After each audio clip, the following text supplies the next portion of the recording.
साथियों welcome back. आप सभी लोगों का बहुत बहुत स्वागत है मेरे चैनल पर। एक बार फिर हम लोग उपस्थित हैं नवजीवन कैंपस के ऑनलाइन क्लास की श्रृंखला में और मॉर्निंग सेशन के अंतर्गत आज हम आपके लिए लेकर आए हैं 13 और 14 नवंबर से संबंधित महत्वपूर्ण समसामयिक घटनाक्रमों को।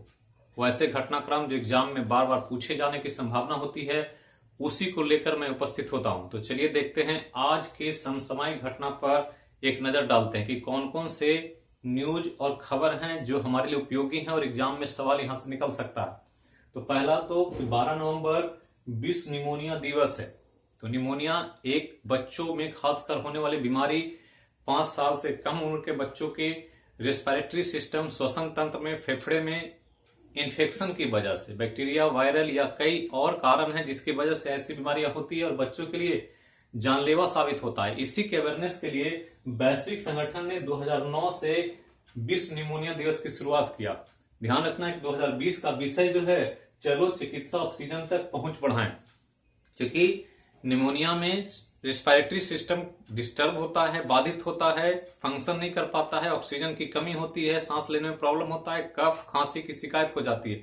तो इसी को दूर करने के लिए ये 12 नवंबर को जागरूकता फैलाने के प्रयास के रूप में विश्व निमोनिया दिवस का आयोजन का शुरुआत किया गया। आगे चलें तो भारतीय नौसेना ने अपनी 5वीं स्कॉर्पियन श्रेणी पनडुब्बी बागीर को लॉन्च किया। ये ध्यान रखना है, बागीर।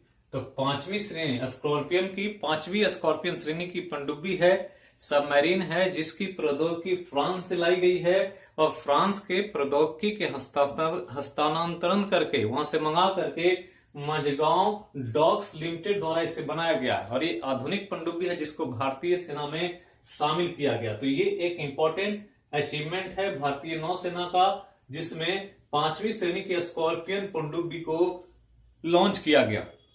आगे चलें तो कोलिंस शब्दकोश, कोलिंस डिक्शनरी होता है, ने 2020 के शब्द के रूप में लॉकडाउन को चुना।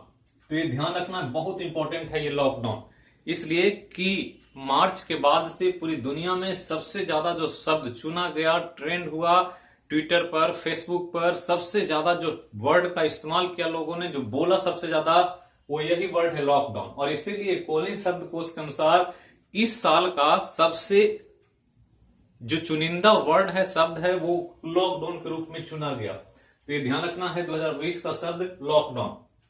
IRCTC ने 12 से 18 दिसंबर तक हैदराबाद और सिकंदराबाद से भारत दर्शन भारत यात्रा आयोजित करेगा। तो 12 से 18 दिसंबर तक भारत दर्शन भारत यात्रा का आयोजन हो रहा है, जिसके द्वारा हैदराबाद और सिकंदराबाद से एक सप्ताह के लगभग के समय में दक्षिण के बहुत सारे इंपॉर्टेंट जो प्रसिद्ध प्राचीन मंदिर हैं उनकी यात्रा किया जा सकता है। तो ध्यान रखना है कि भारत दर्शन भारत यात्रा का आयोजन होगा 12 से 18 दिसंबर तक हैदराबाद और सिकंदराबाद से। आगे चलें तो पीएम मोदी ने 12 नवंबर को जेएनयू परिसर में स्वामी विवेकानंद की मूर्ति का अनावरण किया।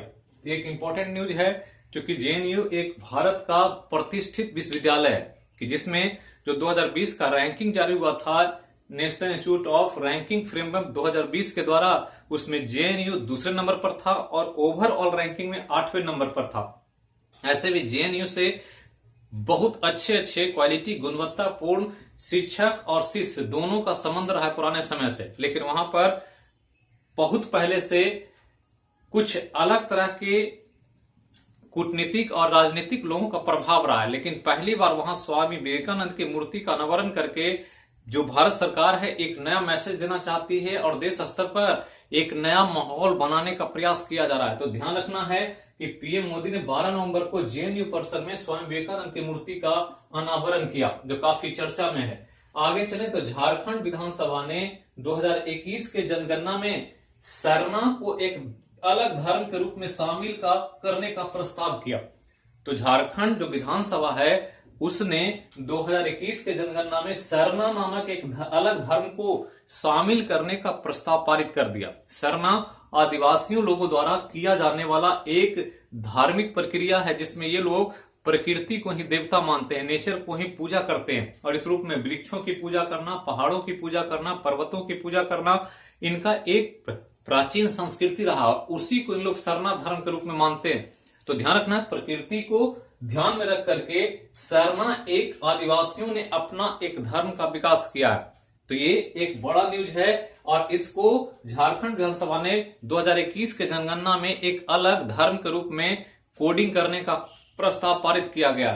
आगे चलें तो कश्मीर केसर के व्यापार को बढ़ावा देने के लिए जम्मू कश्मीर सरकार ने ई नीलामी पोर्टल लॉन्च किया। तो हम लोग सब पढ़ते हैं कि केसर का सबसे ज्यादा उत्पादन कश्मीर में होता है भारत के दृष्टिकोण से, और उस केसर का बहुत डिमांड है बड़े स्तर पर, जिसके उपयोगिता से कई तरह के प्रोडक्ट, मसाले या कई तरह के और भी इंपॉर्टेंट प्रोडक्ट बनाए जाते हैं। और इसके चलते अच्छे कश्मीरी केसर का व्यापार बढ़िया से हो सके, कोई भी लोग इसको खरीद सके, इसके लिए एक ई नीलामी पोर्टल का लॉन्चिंग किया है जम्मू कश्मीर सरकार ने, जिसके द्वारा कोई भी केसर का बुकिंग कर सकता है, खरीद सकता है और उसकी गुणवत्ता संबंधित चीजों की जानकारी प्राप्त कर सकता है। तो ये ध्यान रखना है, कश्मीर केसर के व्यापार के लिए इस ई नीलामी पोर्टल लॉन्च किया जम्मू कश्मीर सरकार ने।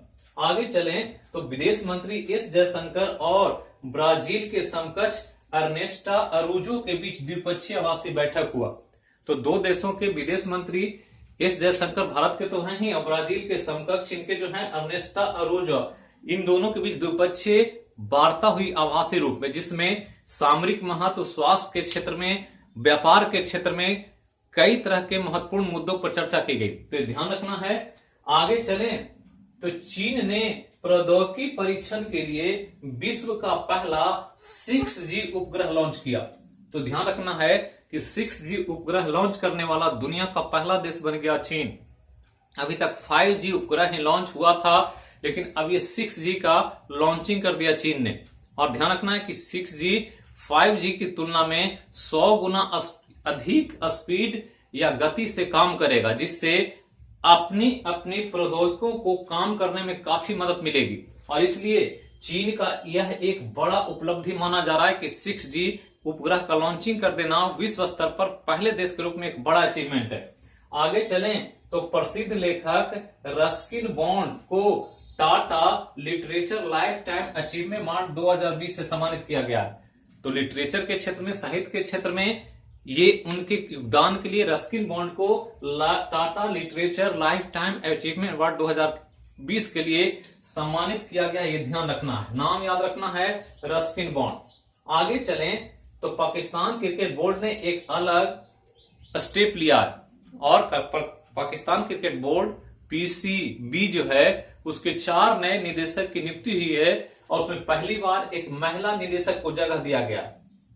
नॉर्मली पाकिस्तान में महिलाओं को इतना ज्यादा प्रोत्साहन और बढ़ावा नहीं दिया जाता है, लेकिन ये पहली बार पीसीबी ने एक स्टेप लिया है कि महिला निदेशक के रूप में आलिया जफर की नियुक्ति किया, जो 2 साल के लिए पीसीबी के एक निदेशक के रूप में काम करेंगे। 4 निदेशक में एक महिला पहली बार काम करने जा रही हैं पाकिस्तान क्रिकेट बोर्ड में। आगे चलें तो पीएम मोदी ने उड़ीसा के कटक में आयकर अपीलीय न्यायाधिकरण आईटीएटी के आधुनिक कार्यालय का उद्घाटन किया। तो उड़ीसा के कटक को याद रखना है, आयकर अपीलीय न्यायाधिकरण मतलब वैसा एक जगह, वैसा एक दफ्तर जहां पर आयकर संबंधित मामले सुने जाएंगे। तो ये ध्यान रखना है, आयकर अपीलीय न्यायाधिकरण का ऑफिस का उद्घाटन उड़ीसा के कटक में प्रधानमंत्री मोदी के द्वारा किया गया। तो यही था 13 और 14 नवंबर से संबंधित महत्वपूर्ण समसामयिक घटनाक्रम। इसको याद रखें और इसी तरह के करंट अफेयर पर नजर बनाए रखें, क्योंकि आपके एग्जाम में यही सब आपसे पूछे जाने की संभावना है। तो फिर मिलेंगे अगले क्लास में एक अलग अलग विषय के साथ। तब तक जहां रहें स्वस्थ रहें, सुरक्षित रहें, अपने और अपनों का ख्याल रखें। बोलिए सब मिलकर जय हो मैया की। Thank you.